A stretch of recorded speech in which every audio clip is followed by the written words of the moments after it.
Season 2 of Invincible has taken Kang the Conqueror and just did it better than Marvel. It's really that simple. Let's talk about this main villain for Season 2.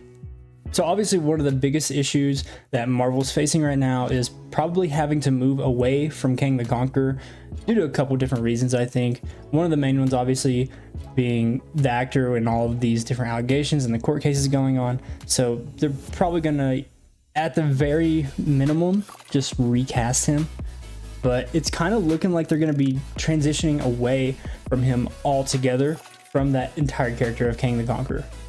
I think one of the other biggest issues for Kang the Conqueror is that in every single thing we've seen him in, whether it be Loki or in Ant-Man and the Wasp, Quantumania, he's always been super weak. One character is defeating him. Like Loki and Sylvie defeated the entire TVA and found him at the end of time. And then you also have Ant-Man beating him with ants. It's just not, he's just not at the level that he needs to be. It's almost like the writers of Invincible looked at Kang the Conqueror and thought, we can do that better. And yes, they did. Angstrom Levy is going to be a massive villain for Invincible. So obviously on top of Angstrom's super intelligence, whatever's going on with that, it's kind of crazy. He can control like these portals that allow him to travel between dimensions and even teleport around wherever he wants to go on the same planet that he's on.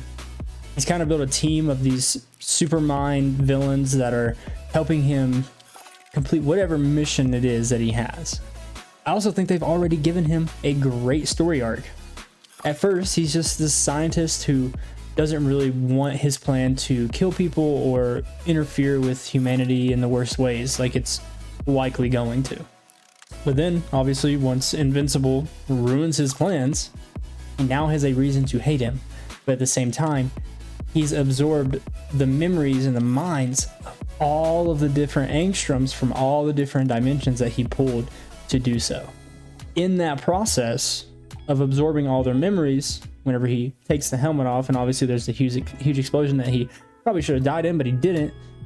He absorbed all their memories, but also kind of forgot which one is his own.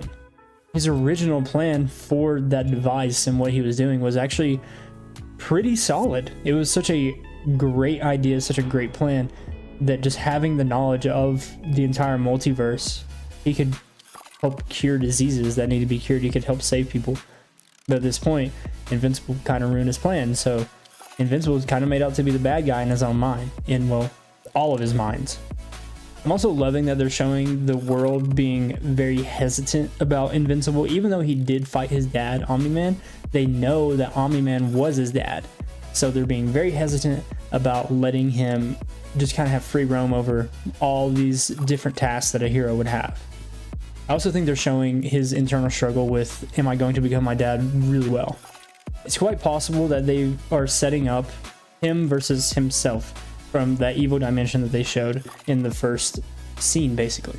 Then obviously we're going to have Angstrom being the orchestrator of that entire fight. So it's going to be fantastic. I cannot wait for the rest of this season.